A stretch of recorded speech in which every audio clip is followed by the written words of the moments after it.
Hi, good evening, everyone. Thank you for joining us today for the part 3 of the Senior Community Project Cybersecurity Awareness Workshop. It's nice to have you all join here today. We are happy to continue to present all these workshops to help everybody across multiple generations. There's always something that we have to learn. Nobody knows it all. So once again, our topic today is cybersecurity awareness for everybody, including the seniors.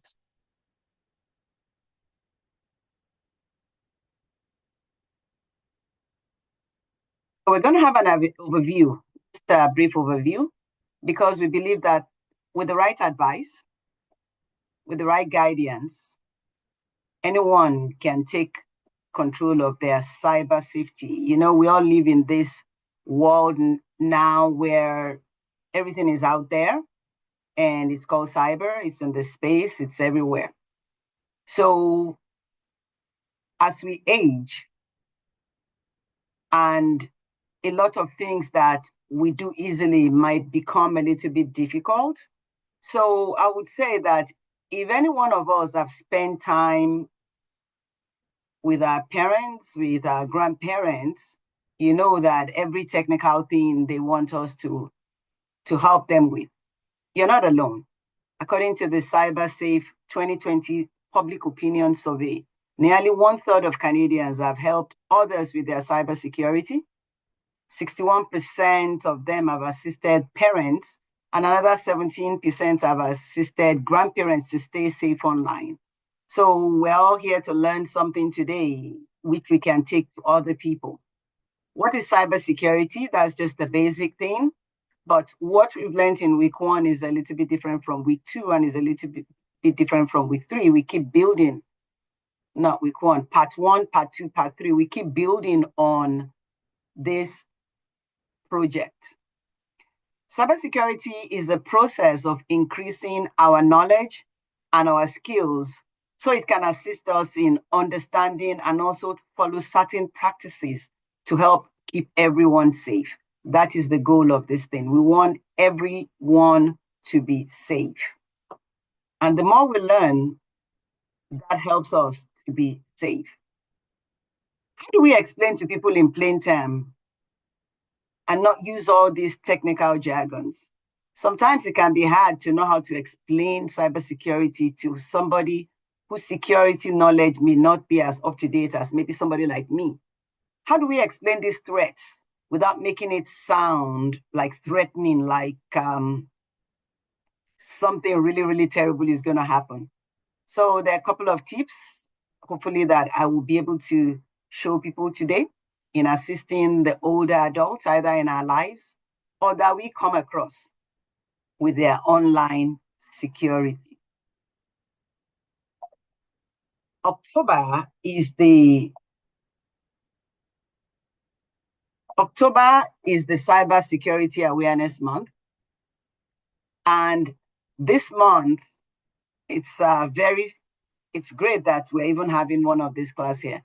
This month, it serves as an opportunity to empower everyone to take what we call a proactive approach to protecting our data and understanding the critical role we all play in maintaining our security. There is a limit to how people can protect us. We also have our own part to play, because whether we believe it or not, we are our own greatest defense. Whatever actions we take helps to keep us safe in this cyber world that we live in right now. If you really think about it, locking the door, what locking the door means, how do we keep our home safe? Most people lock the doors, while some people use security alarms, security cameras. Just as we try to keep our home safe, we need to learn how to keep our digital information safe. This digital information is just as important. So today we're going to learn the basics of safeguarding our. One second, please. The basics of safeguarding our data.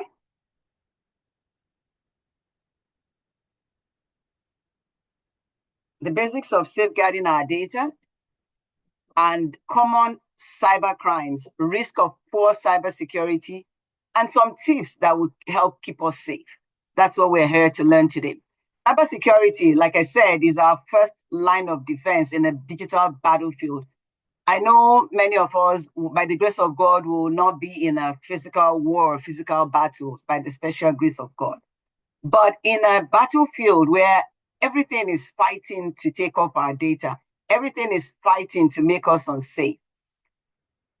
Every network we connect to and every device we use is a potential target for online criminals. Everything we use.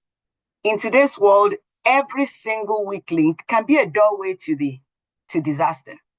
Any mistake that we make, anything that we take for granted, things can just happen because it's a battlefield.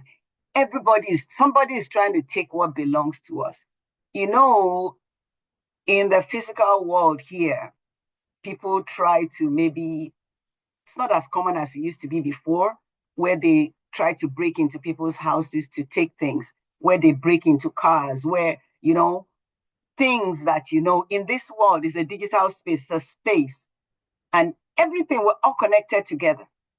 So any small thing that somebody does can be a doorway to disaster. So we say cybersecurity is more crucial now than ever. As technology advances, online criminals have developed more sophisticated methods to exploit vulnerabilities, including phishing schemes that closely mimic legitimate sources, making things harder by the day to detect. The kind of phishing schemes of yesterday is different. Every day, something new comes up. Beyond basic security measures like what we call multi-factor authentication and strong passwords, even banks are requiring now. For example, if I'm trying to send an e-transfer just from my phone, it's my phone, is asking me for my bank PIN. I guess just to make sure that nobody got in there and is trying to do that, because I'm sure some people have lost money that way. Beyond basic security measures like multi-factor authentication and strong passwords, it's crucial to protect our most valuable data, our most valuable asset, our data. That's our information on our social insurance number, our health card number, our driver's license, our bank cards, everything that is linked together that has our data in it. We are supposed to look for ways to protect it. So cybersecurity is good on protecting our network and our devices, such as our phone, our computer, even our home. We have a mini network at home where everybody in that house is connected together. It's similar to what we have in places of work. So network is not something that, we can't understand because it's similar. So today, I'll just do a refresher on 3 types of cybercrime. There are many, but these are the major ones, the types of cybercrime: phishing, malware, and denial of service. Phishing, it's all about fake emails, fake email, fake calls, fake text messages. It may look legitimate at first, but the goal it has is designed to steal from us very important information. Malware, that's a type of software that gets installed in our devices, primarily through unsecured websites and malicious file attachments. Like somebody sends you a file, you just open it without thinking, without looking at it. You just think, oh, this name, I know this person, and you just click and open. It could be malware. Then denial of service, a distributed one. Attacks that block access to websites. It's happened where some people, very similar to what I said happened to me last week, where people will get in there and all they try to do is block other people from coming in, which last week they got on and they just started writing stuff on the screen where everybody that joins will see. So what they do is they overwhelm websites where normal people will not be able to access those websites. Amazon that we access every day. If they get hit, we won't have access to it. They're trying to get in there, block it, and also steal information because they know that every day, every time, people are always on it. That means there's credit card information, that there's data. They're all after data. So those are some types of cyber crime that we talk about, that we establish. I'm going to talk about 7 tips for protecting your data. So I'll just mention them, then I'll go in and talk more in details. Always back up your files, keep software up to date, install antivirus software, use strong passwords, enable multi-factor authentication, beware of unknown senders, and check URL. You know that there's credit card fraud. Now, all they need to do is get in there and take everything that one has. It doesn't take a lot for us to do our part. That is the goal, part of the goal of this meeting. It doesn't take a lot for us to do our part. The goal is to protect against severe consequences along the road. Whatever we do today, it's not necessarily just for today. It's for today and tomorrow, and for as long as we're in this world, in our lifetime. And any online activity, like I said, it can be a gateway for advanced threats. So stay updated, practice strong cybersecurity habits, which we are going to go through. That is it. Longer and stronger passwords. I know a lot of us don't like strong passwords. We just want to use something that is very simple. A lot of times people don't want to restart their computers. So when it comes to updating the software and the computers, they don't want to do that because they don't, for different reasons. People just have different reasons. But to stay safe, because we have a lot of data on our phones, on our computers, on our gadgets, we are encouraged to regularly update the software. When it says update, please update. We should stay alert for unsolicited messages or emails. We need to be alert. We need to be aware. We need to not be click happy.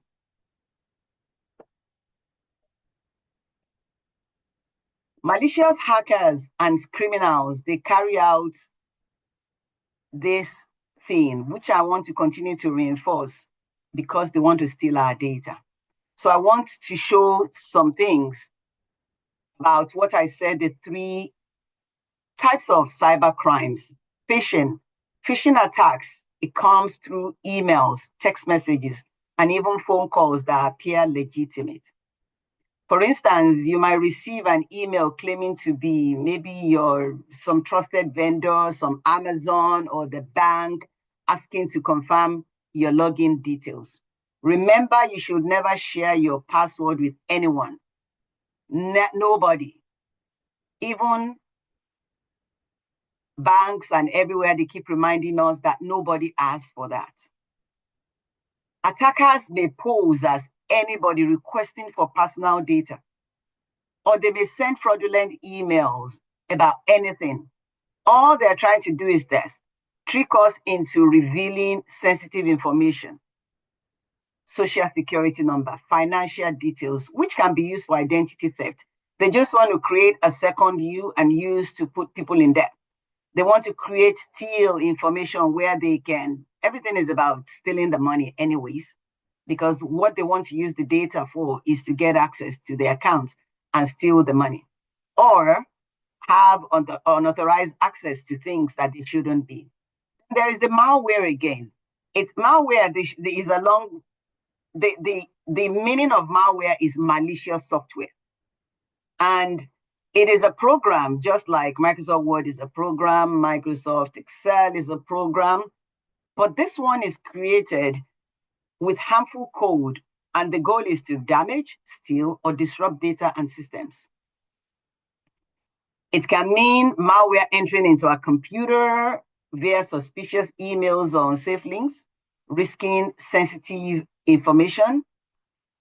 It can be spread through unsecured USB drives or compromised shared computers, potentially disrupting everything. Always be cautious about sources and connections. Always be cautious. We cannot be oversafe, so that we are able to prevent these malware infections. Denial of service attacks. Like I said, they flawed the servers. It could be any very important website. It could be even people that have servers at home. All they do is target it and try to disrupt things. Because can you imagine if they take down Amazon, if they take down all these websites that are being accessed, if they take down our banks, our banks, you want to go to the bank, but you want to do online banking and something has happened and now we can't get to it. That is denial of service, and they keep trying and trying. Look at the risk of poor cybersecurity. Hackers are constantly finding new ways to take advantages of weaknesses, and even small mistakes can open the door to significant damage. We should always remember that they don't give up. They don't plan to give up. They're just going to continue and continue and continue until they find someone that they can hack into. Weak security practices. Using easy to guess passwords. I know that a lot of us, we find it difficult to remember passwords. So a lot of us, we use easy passwords, but it's a weak security practice. It's an inroad to getting our data compromised. Using unsecured devices or outdated security protocols. Like I say, when our computers, when we don't update, the people that created the Windows, Mac, they know that hackers are after them to give them a bad name. That is why they continue to release updates. Our phones, they continue to release updates. Let us ensure that even if we're going to bed at night and we know we can't wait for these updates, please update. Identity theft again, disruptive operations, steal confidential information, leading to long-term harm to our credit, our business, and our reputation. Nobody wants to work hard to do things, and then somebody just comes one day and just messes it up. Or we ourselves, we're not taking necessary precautions. What can we do to ensure safety from hackers, intruders, and attackers? So those 7 things that I mentioned, I'm going to go into more details with it. Always back up your files. Always, always back up the files. When malware, when it erases or it ransoms file, like it gets file on our devices, on our network, most of the time the files are often unrecoverable. If you have very sensitive information that you have on your computer, you can subscribe to the cloud and have it automatically backed up there. Don't assume that nothing can happen. While you can be careful and say, okay, I'm going to keep my computer safe. We're all connected in this, in the wide world, where just an innocent click, or even in the family, in the house, one person's computer getting malware because we're sharing the same public space in the house, it can also get on our computer. Keep your software up to date. If your computer notifies you that you have an update, and it's especially your operating system, which is Mac or Windows, please keep it up to date. It's cumbersome, it's irritating, it's annoying. Sometimes, it can take longer than you expect. But the goal is to protect against potential security breaches by addressing vulnerabilities. The people that created this software, because the hackers and the attackers, they target companies. They begin to expose maybe things that was not properly secured. So the goal of the company, and because they need to protect their reputation, that's their business. They continue to provide updates to block things that have been noticed. So the next time you get a notification, please install the update. Restart your computer as often as possible, because if you try to install an update and your computer has not been restarted in a very, very long time, you stand the risk of having your computer crash. Even your phone, restart everything from time to time. Use antivirus software. Antivirus software can be set to automatically scan for threats in the background. Purchase one. Most of the internet service providers these days, because they are trying to protect their network, they can offer it as part of the package. Don't ignore it. You can set it automatically. You don't have to go there and click it. Let's think of it about having a security alarm at home. It alerts you when there's suspicious activity. However, it's not foolproof. All we are doing is trying. It's not foolproof. And it may not catch every threat, but it will catch something. It will help. Use strong, unique passphrases to protect your accounts. There's a difference between the traditional password and a passphrase. The longer the password characters mixed with letters, numbers, and symbols, the more difficult it is to crack. If you have a password that has 20, 30 characters, some people have that. Like in offices now, they set the minimum length of the password so that they can keep the business safe. So don't write your passwords and stick it to your computer. Don't write your passwords and stick it to your phone. Don't write it and share it with other people. If you share it because you need help for something, change it when the help has been rendered. Protect your password. Multi-factor authentication, it's very common these days. Corporations have to enforce it. Banks have to enforce it because, everybody has licenses, insurance. Everybody has insurance that protects customer data, customer money, customer everything. So one of the ways they're insisting now is what we call multi-factor authentication. Something you have, something you know. Multi. Something you have, something you know. So it's not just typing a password. They put a secondary layer on it. Instead of merely securing your account with a password, you will get a verification from your phone or email, text, or call. All those things are set up to guard against all these crimes. Even if someone gets your password, they might not be able to access your account without having access to your phone or email. Remember, never approve. If you get a pop-up on your phone and you are not trying to access your account, don't click approve. If you get a pop-up and whether it shows up in any way, please, it could be an attempted breach of your account. Just click deny. If you deny it and you find out that maybe your computer is trying to do whatever, it doesn't matter. Deny is better than approving and then losing everything. Beware of unknown senders. Never open email file attachments sent by someone you don't know. Sometimes the mail will seem like it's from an acquaintance, which is called spear phishing.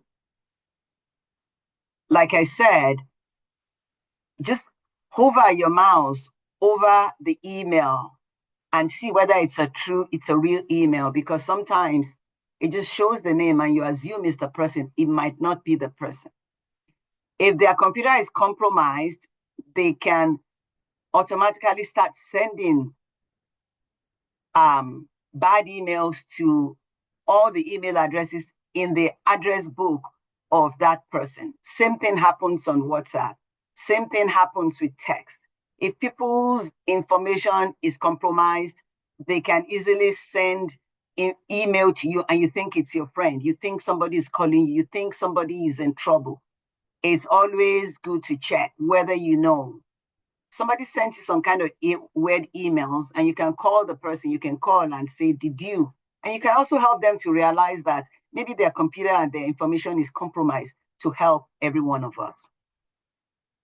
The URLs, like I said, secure websites these days starts with HTTPS.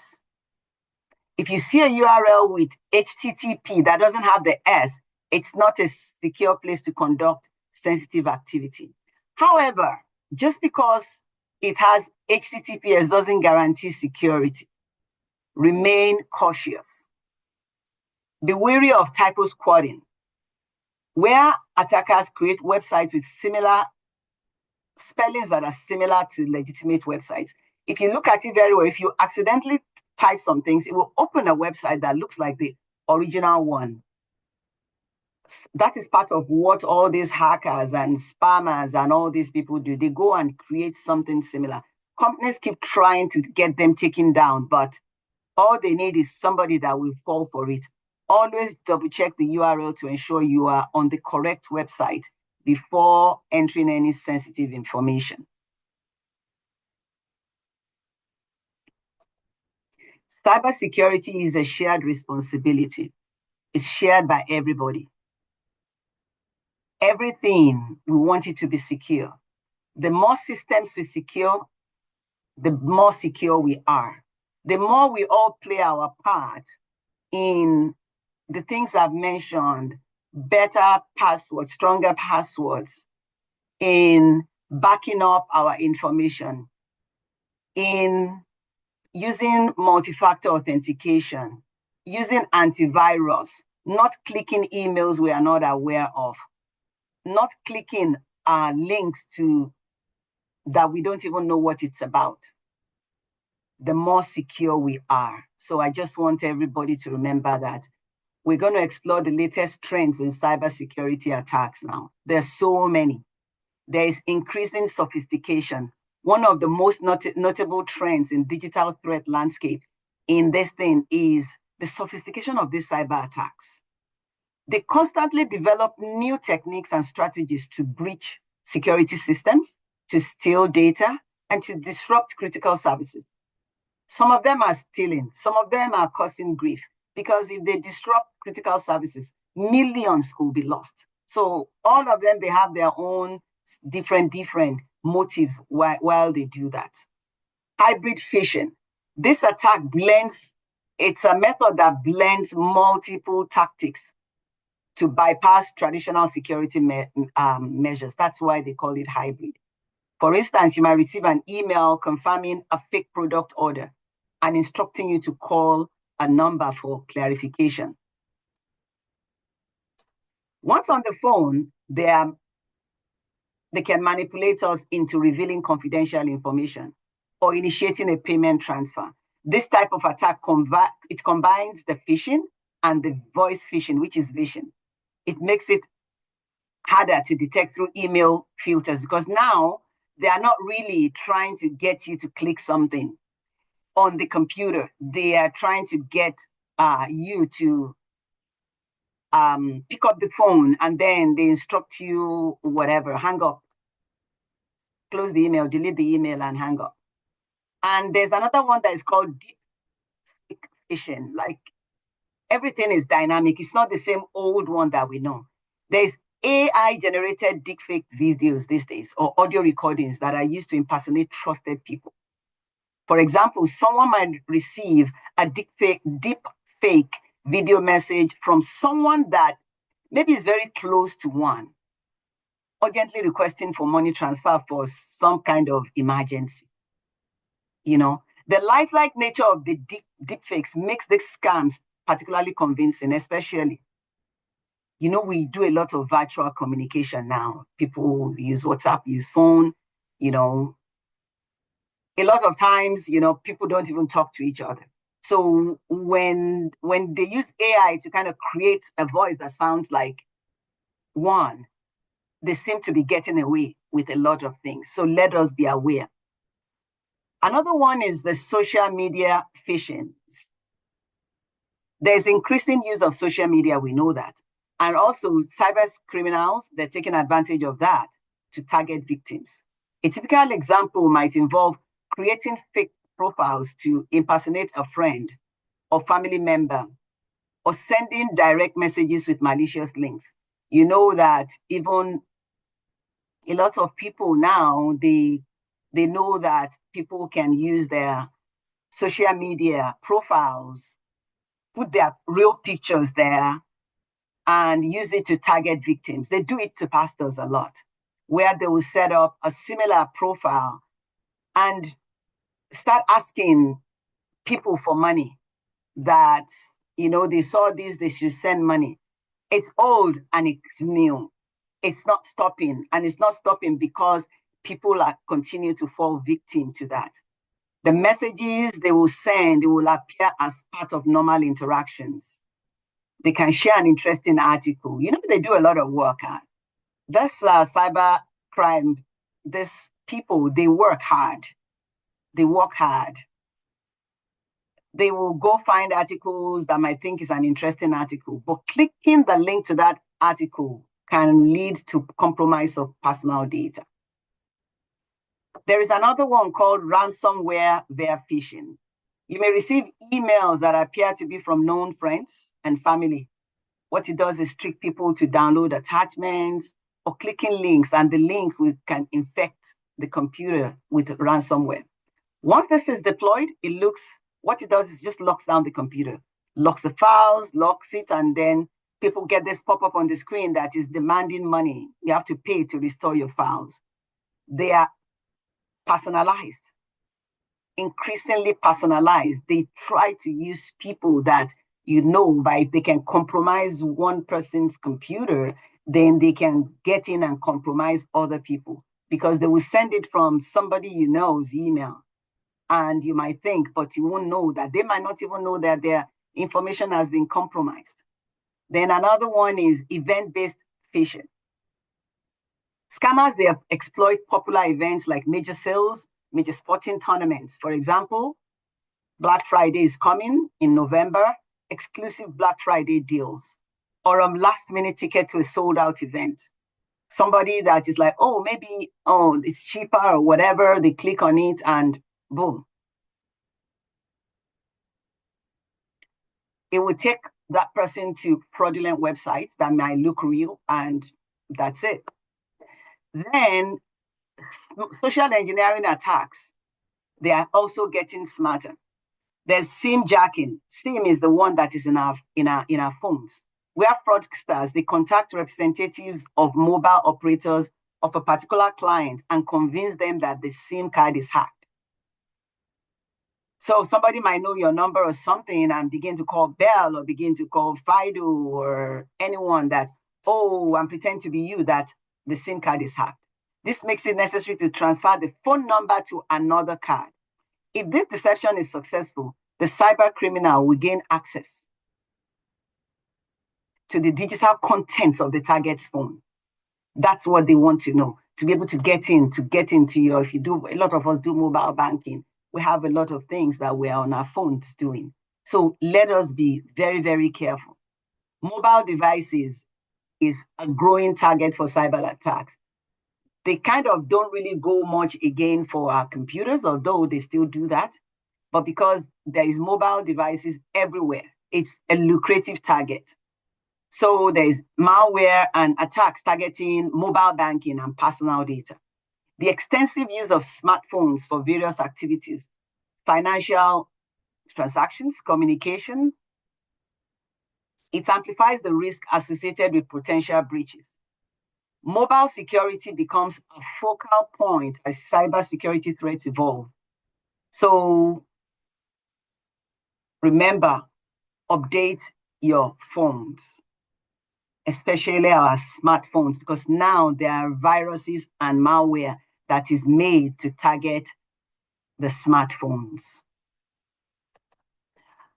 So dealing with a security event now, if something goes wrong, you're feeling unwell, you will consult a doctor, right, to diagnose the issue.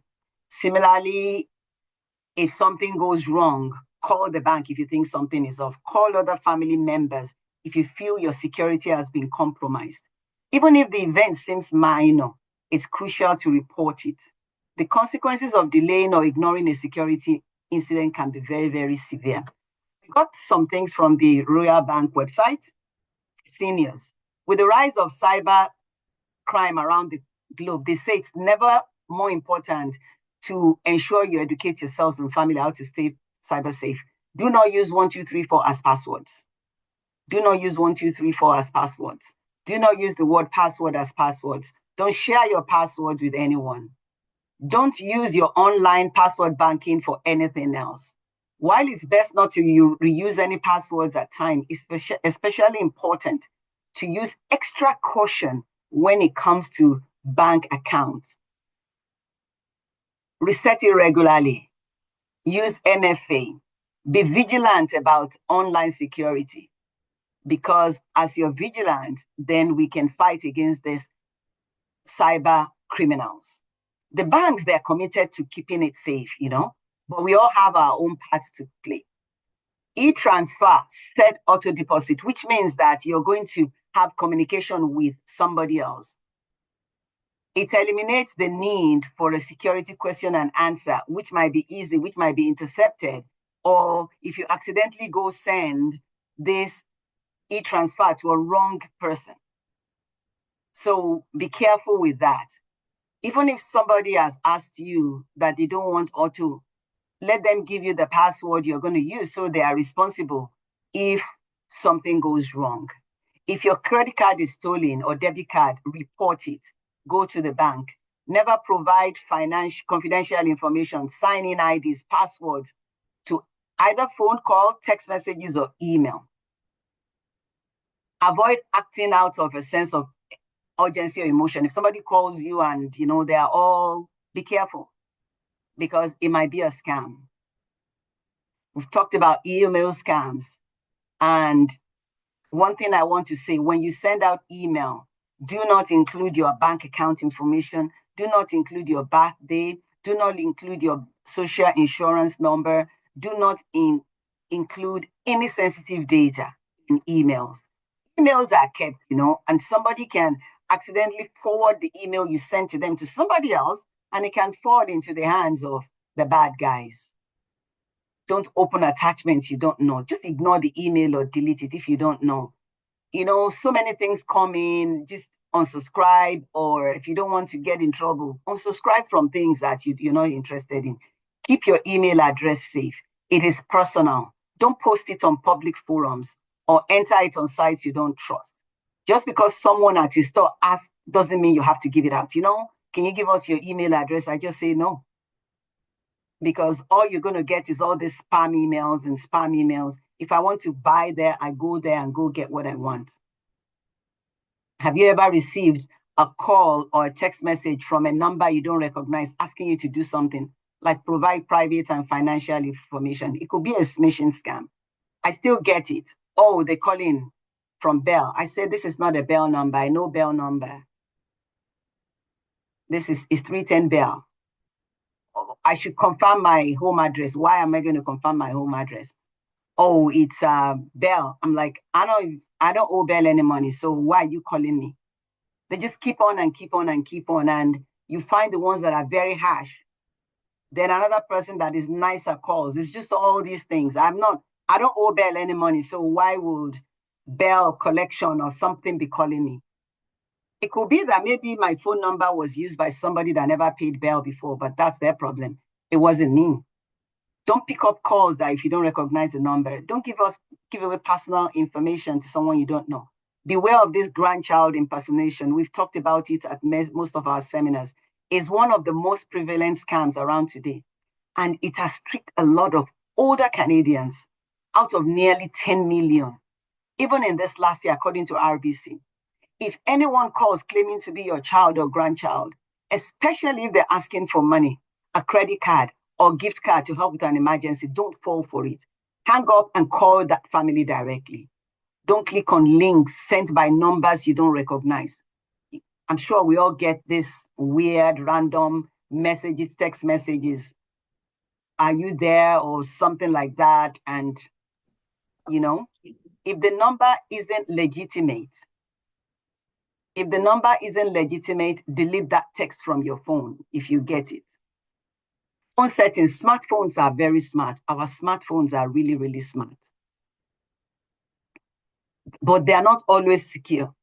When it comes to keeping our smartphones secure, turn off Bluetooth when you're not using it.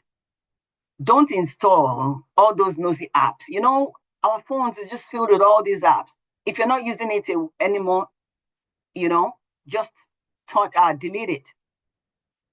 Most of them are there, you know, trying to gather information. Turn on Find My Mobile tool so you can locate missing devices and protect your data. Enable multi-factor authentication for the sites that you visit. Fake websites. Scammers set up fake retail websites. You know, everybody is buying online, buying online, buying online. And these sites look like online retail stores in many cases. The thing is that you won't receive the goods you paid for. It happened to me where Canada Goose, this jacket, although in that case, it was much cheaper than you would buy, but the site looked real. I paid, but I never got it. Buy from companies and individuals you know by reputation or from past experience. Make sure you're still on a reputable website when you go to checkout. Watch out when you are redirected to a new page. Just be careful. Be more cautious with sellers located far away or that don't have any reviews. And check those reviews very well, because some of those reviews were just created and put there for, you know, people to think. But if you read the reviews, because if there are reviews, read it very, very well, because it might not be true. I would say report fraud. If you think it's a fraud, report it. If you believe your confidential information may have been stolen or obtained by a fraudulent party, report. Call the bank. Never call any number that shows up on your email. Look for the real numbers. Call the bank. Go into the bank, especially when it comes to your finances. Mistakes happen. If you've done something wrong, tell somebody. Tell somebody that might be able to help you. You're not alone. Sometimes we're not paying attention and we accidentally click on things. And, you know, hackers are well aware of this. They're just waiting for one person to sleep, one person to do something wrong. Call people you know that can help you, or call people you know that may get somebody that will help you in case you've reacted quickly. Everyone has a part to play in minimizing this risk. Everyone has a part to play in keeping us safe. That is all that I have today. Do we have any questions? You can type your questions in the chat.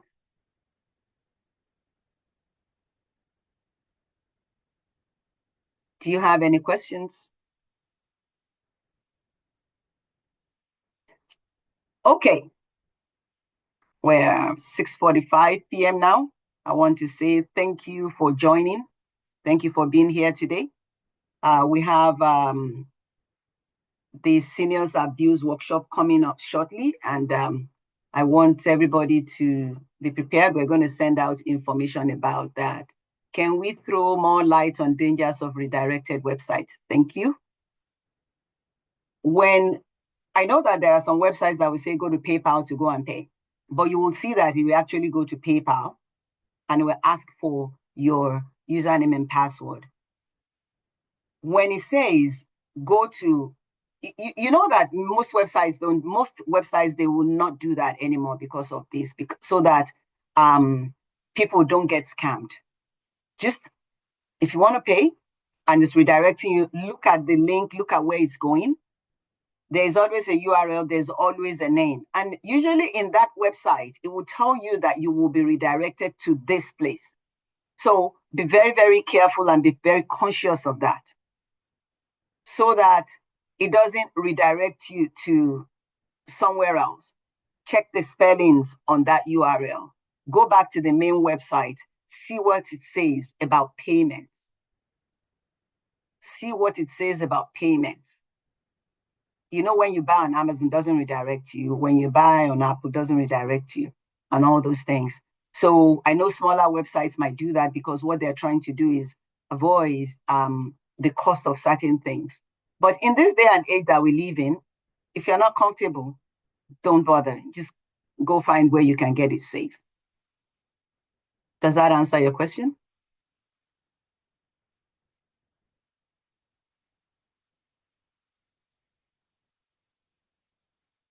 Does that answer your question?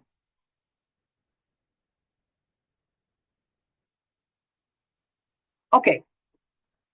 I'll take that as a yes. Do we have any other question?